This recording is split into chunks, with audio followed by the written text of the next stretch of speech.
Namaskar to all of you. Hey Janardana. Monica Madgula says, we take every minute to major things people for granted. Not just outside stuff, Guruji. We take our own self and bodily functions for granted. When suddenly our dominant hand thumb starts hurting, we realize the importance of the thumb. Now we cannot type messages or even eat properly and feel how precious the working thumb was until yesterday. On the topic of kids, this generation kids are not afraid or hesitant to ask questions when something is forced on them. That, however, should turn to arrogant behavior, which is when, as elders, we should step in, remind them the values and instill those values. There always is a demarcation line at every instance. Understanding the thin line and not overstepping is where one's karma or experience plays, maybe, since we think we are the doers. Yes, Mauni. What you are saying, Maunika, it is perfectly correct. Perfectly correct. We take our body for granted. Only when it hurts, we know it. Now something else is happening. Now you don't need a thumb to type. Now you can dictate. You can talk to the phone. Adding to that, we have got one more sibling, artificial intelligence. So, for eating also thumb is required, no problem. Now we will set a robo and the robo will feed us.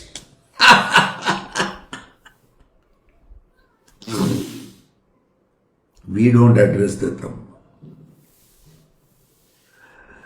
Most of the time it happens like that. Because we go into something, we forget the original problem. That's the human nature. We forget the base. We don't treat the original problem. We look for a remedy, otherwise how to superficially manage it. Yes, as you said, the kids will ask questions, and kids, you are saying here that no, that's how shouldn't turn arrogant behavior. It will turn. The husband and wife before the child, how they have acted. Have they acted violently? Have they acted arrogantly? Have they acted authoritatively? That is going to matter.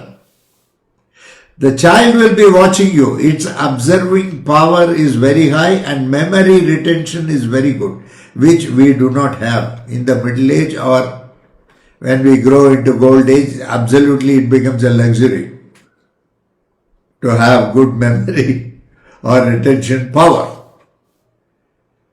So, you must be conscious enough to exhibit a better role. The husband and wife should exhibit something better, not fighting before the children. There is no necessity at all in the first place to go near the children. If the husband and wife can watch their behavior before the children, itself will take care of that arrogance part. That arrogance part is going to stem due to inner reasons or outer reasons. Externally, when they go outside whatever happens outside the home, with the friends, with the social community, with the teachers in school, so many things are there. Those are factors which we cannot have a control. But there is a factor where you can have a control, that is between husband and wife and child. When something happens between husband and wife, how they react before the child. In fact, the child should not know anything excess if it happens. For that, one should be very conscious. Nothing excess itself will happen if one is conscious. Since they are unconscious, something certainly happens before the child. So, before controlling the child, you have to control your own things. Once again, I don't mean you. Just for conversation purpose, I am using it. You and me. to make it more easily understandable. So what is it you are going to do to strengthen that?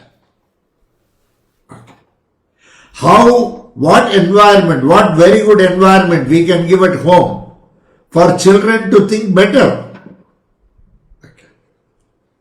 See, the wife is not able to, the mother is not able to manage the kid, some small kid. They simply put something in the YouTube and give it to the kid.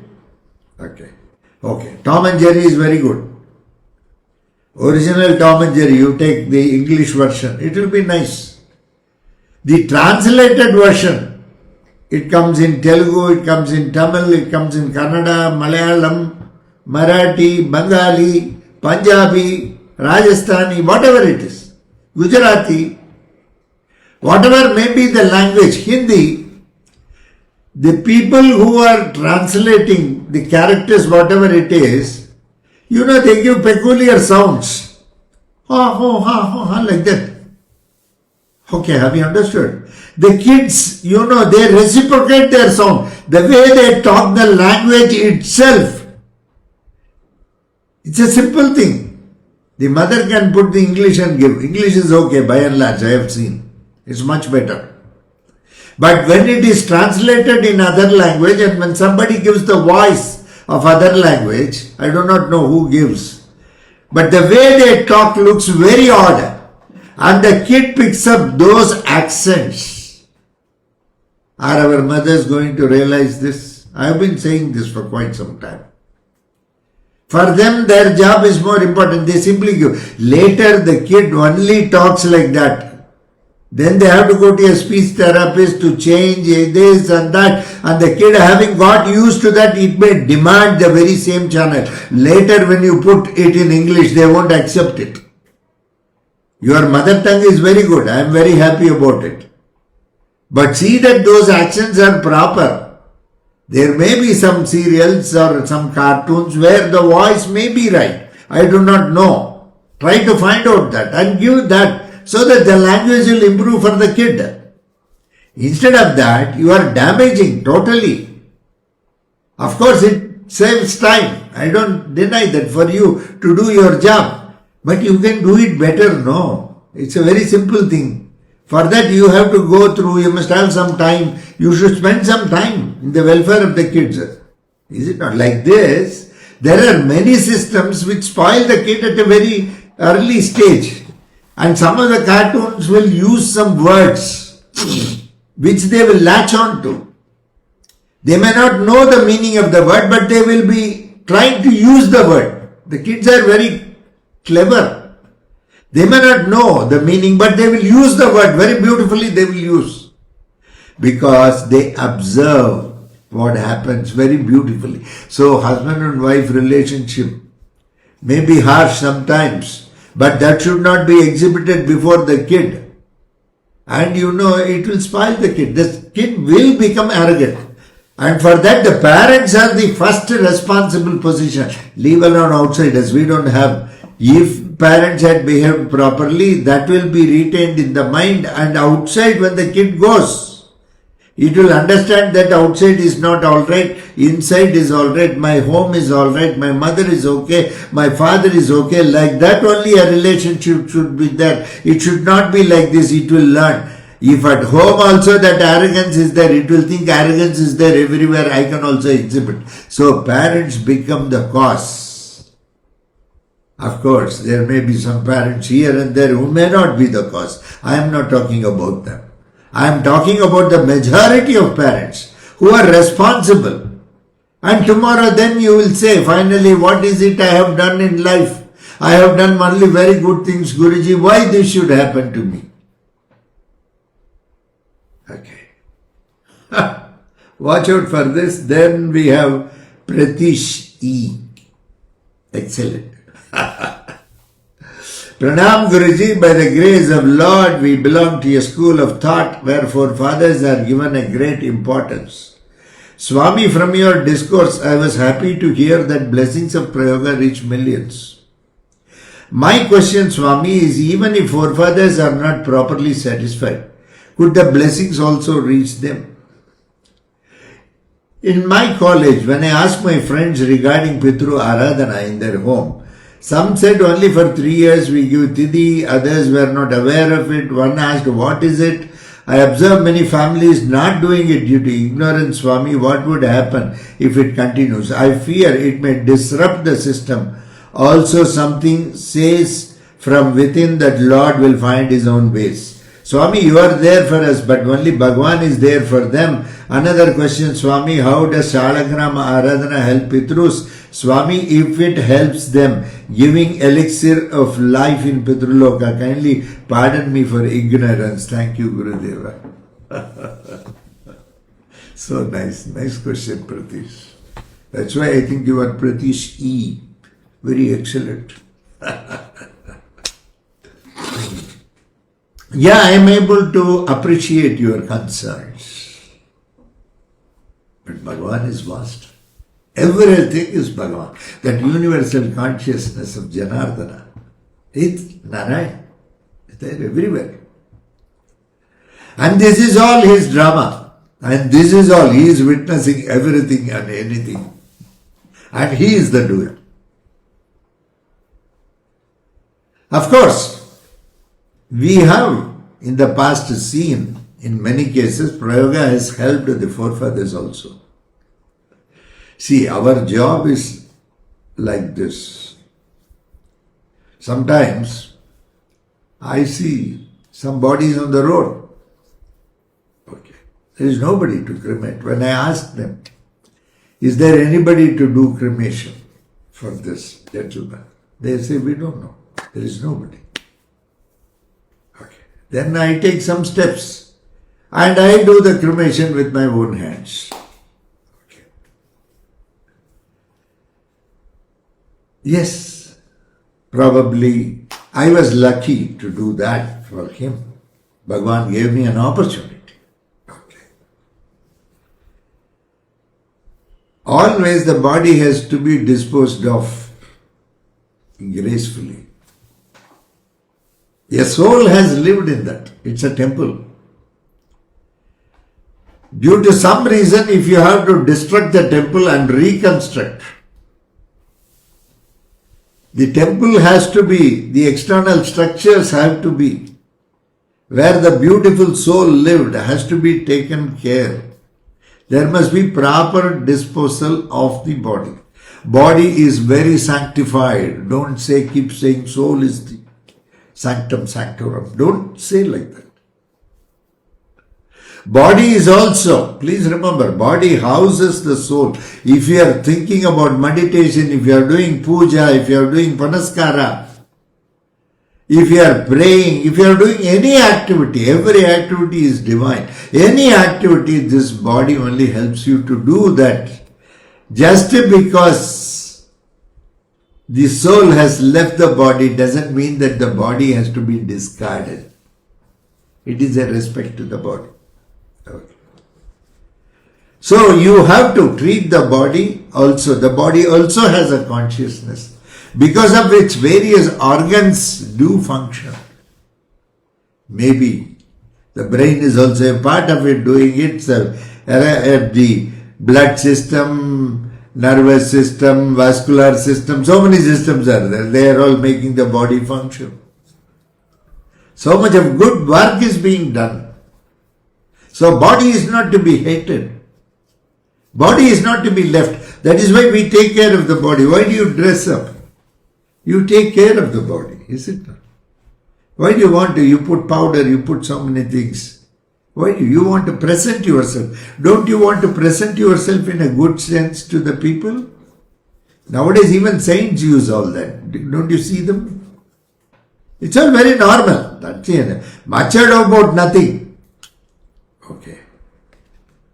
We keep much ado about nothing. We say this is not needed, that is not needed. These are all the systems which the nature has given you. Bhagavan has provided you with all this to be used. Transcendence is impossible through avoidance. Transcendence is possible provided you live with it. There is nothing like transcendence if you are not going to live with it. Suppression is not transcendence. When you teach somebody, please remember, you have to teach knowledge so that he becomes a realized soul. The knowledge must be capable of turning into realization for the person. Otherwise, that knowledge is of no use. Whether it is scientific knowledge, whether it is spiritual knowledge, whatever it is, that knowledge should realize. It has to, the ultimate product is a realization. Knowledge without realization is as good as ignorance. In fact, that aids ego and so many things, and people talk in so many ways. All these things do happen. Is it not?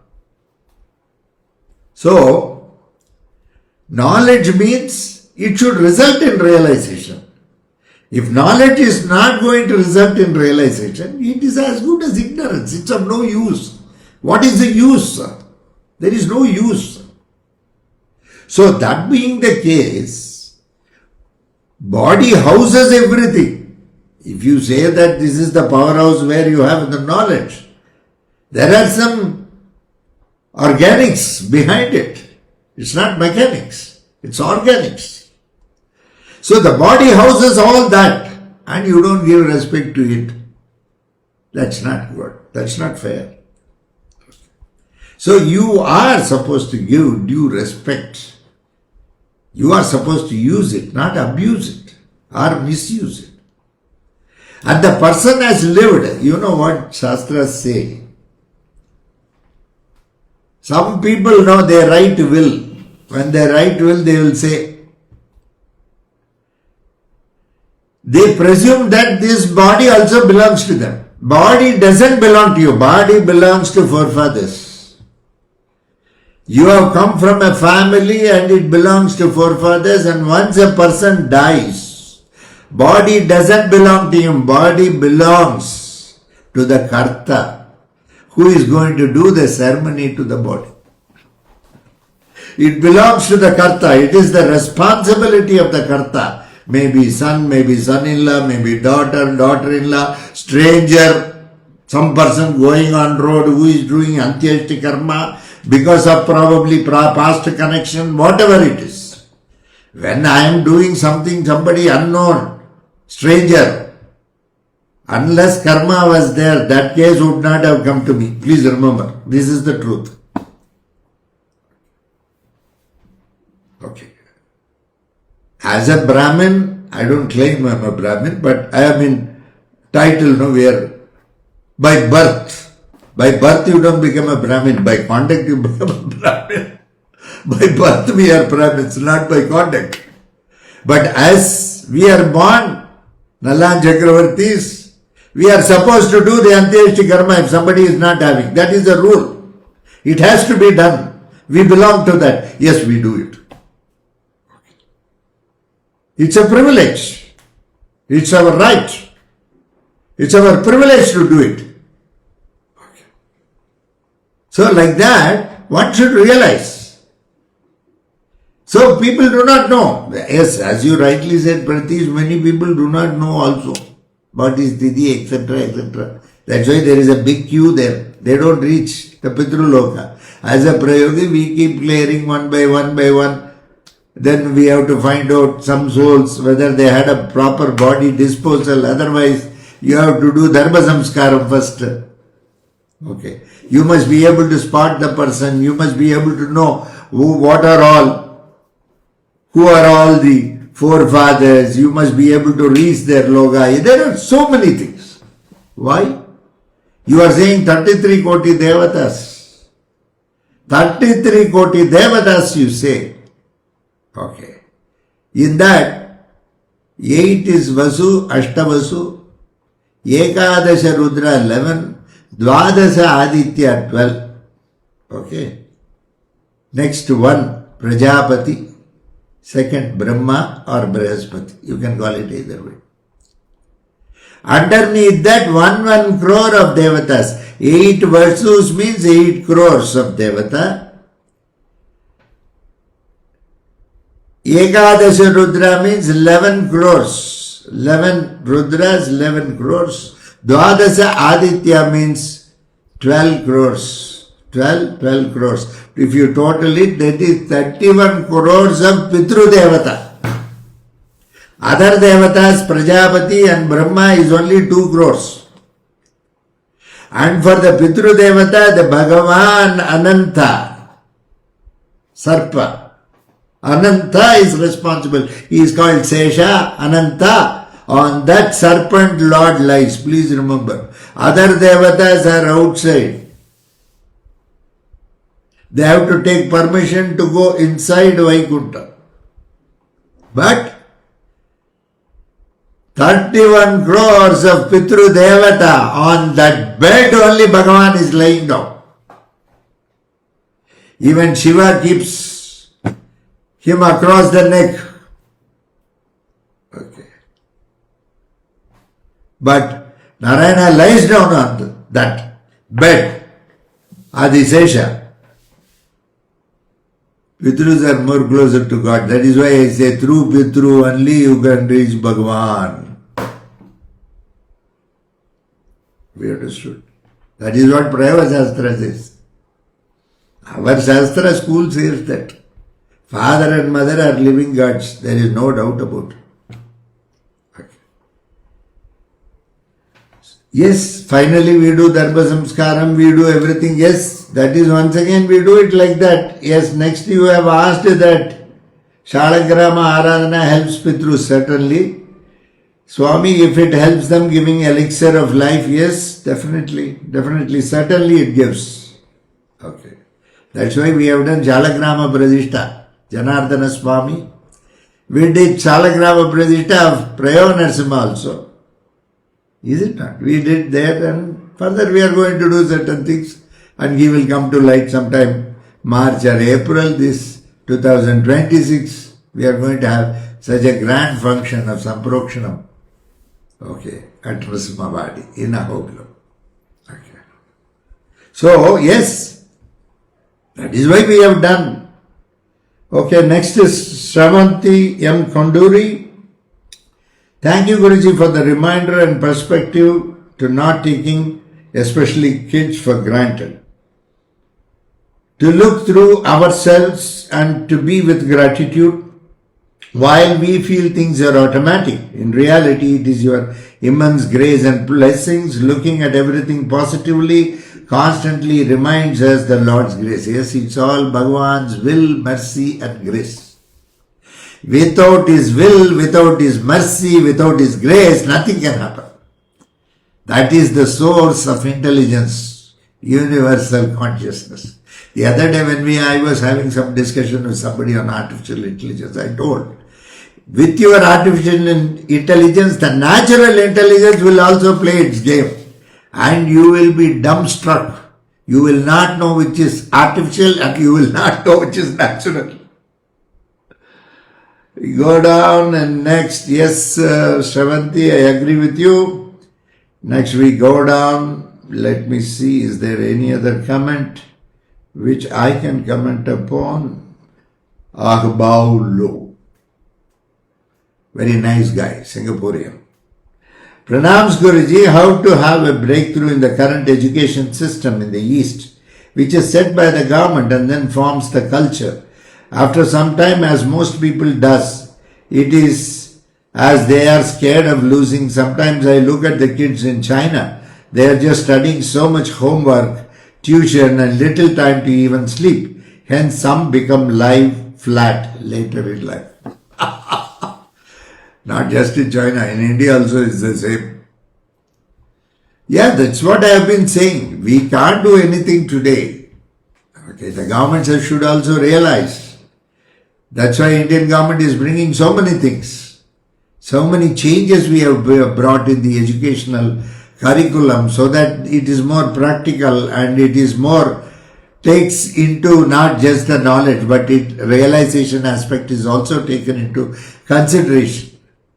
Okay, we are trying to infuse some measures where youngsters may be able to travel in that consciousness to understand things much better, not just with the mind, something beyond mind.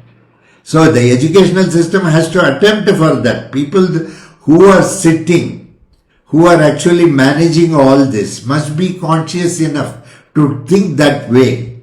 It's not just the qualification that is People may be IAS officers, IPS officers, all this. Okay, that is, yes, they are very brilliant, they do excellent service. There is no doubt about it.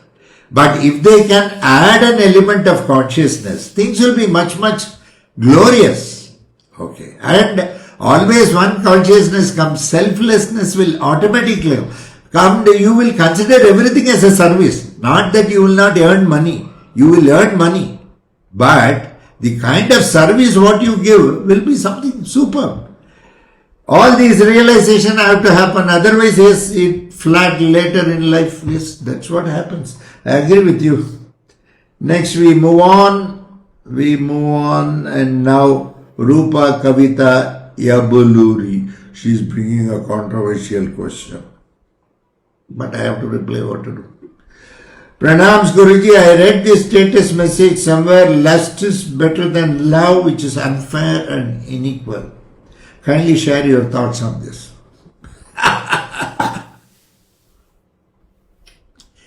First, you please remember one thing. Life will be unfair to you. But you cannot be unfair to life. That's the thumb rule. Okay. You cannot show arrogance to life. You must be more submissive. So every person, when he does that, then life becomes very fair. Otherwise, this unfairness will be there. The person who has made this statement that lust is better than love, which is unfair and unequal, doesn't know love. That's what it shows. Love means sacrifice. In fact, in love, you cannot expect fairness. If you are expecting fairness in love, it is business. It's commerce. It's not love. Already it is lust. When expectation is there and a thing is done, it is only lust. It's not love. Okay. The acts may be the same. The methodology may be the same. But the intentions are not the same. Love is from heart, lust is from mind. The person doesn't know, first, before making the statement, this is a mechanical statement which is just made for the heck of it, probably because he or she did not experience love. Since he or she did not experience love, in that frustration they have made such statements. And such statements have to be condemned. And it cannot be accepted because love is let go, love is sacrifice, and love is more the inner than the exterior.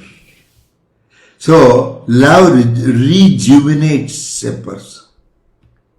Love makes you more comfortable. Mentally, metaphysically, physically, every aspect will be there. Lust is aggressiveness. Lust is just the particular point of the physique part alone. Love is not physique alone. It is metaphysical.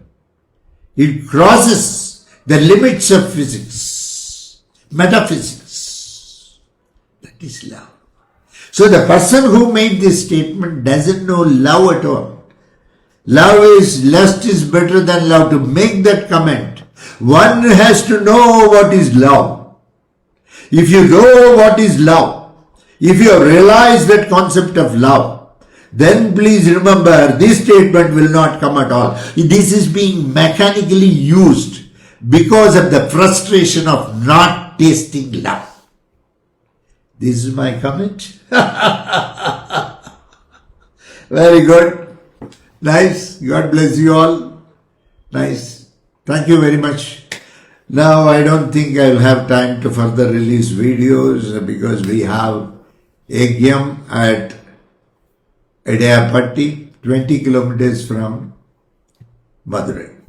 That is the place where those days the Prayogis used to meet. That was the place where Maharishi Rajan first met Sriman Purushottam Das Kakade in our Prayoga Sampradaya. two great Mahans met for the first time. That is the place where we are going to do. It is between Tirumogur and Tiruvadugur. Tirumogur is a very big Vaishnava Kshetram. Tiruvadugur is a very big Saivite Kshetram. So it is between these two places. Okay. You can visit Tirumogur and you can visit Tiruvadugur also. Okay. Tirumarai Nadar, they say. Okay. Very beautiful deity. Tirumogur, we have got Kalamegha Perumal, you have wonderful Sudarshana. That's a excellent Sudarshana Chakram where a lot of Bijaksharas are there. So many Bijaksharas will be there. Behind Nrsimha is also there. Sudarshana Chakra has got both this side, Sudarshana facing east and Nrsimha facing south. Okay. Nrsimha facing west, I'm sorry. He faces west and Sudarshana faces east, back to back. So it's such a beautiful place. Okay. When you say Namaskar, what is it? This is back to back. Namaskar. This is Sudarshana and this is Nrsimha. If you come to Raleigh, Andhra Pradesh, our place, what we will say? Jagan Mogini Keshava Perumal. This is Jagan Mogini, this is Keshava Perumal. Okay? If you come to Nrsimhavadi, you can find Kshetrabala. Okay? Kshetrabala there is the beautiful Anjaneya. Okay? But we are all Bhairava worshippers also. So there you can find Anjaneya like this, facing south, and Bhairava facing north, back to back. So Namaskar means two deities together. Anjali Mudra. Okay?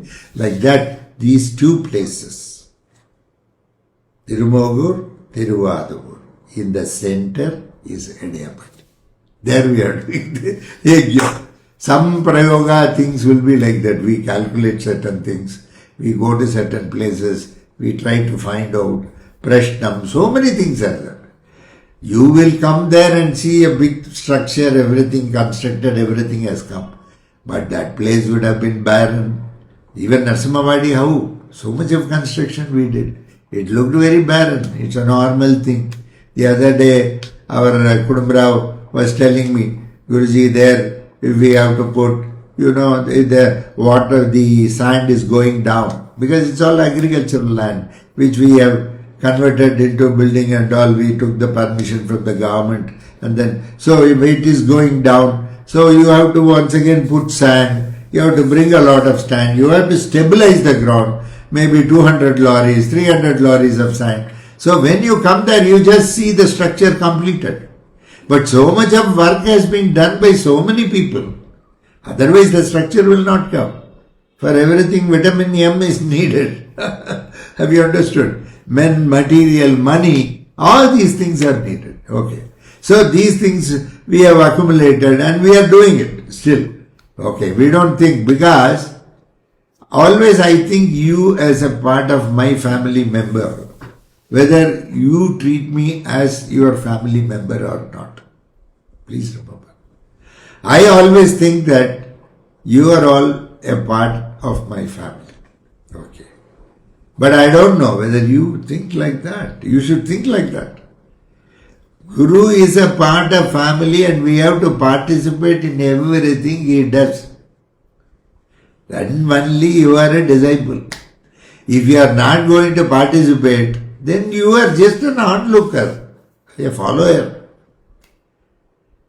You go and prostrate a Guru, whether he has accepted you as a disciple or not, we do not know. You would treat yourself for granted that you have been accepted as disciple. But the Guru alone knows whether you are a disciple or not. Guru also watches for certain qualities. As a Shishya, whether you have qualities. Okay. Is it not?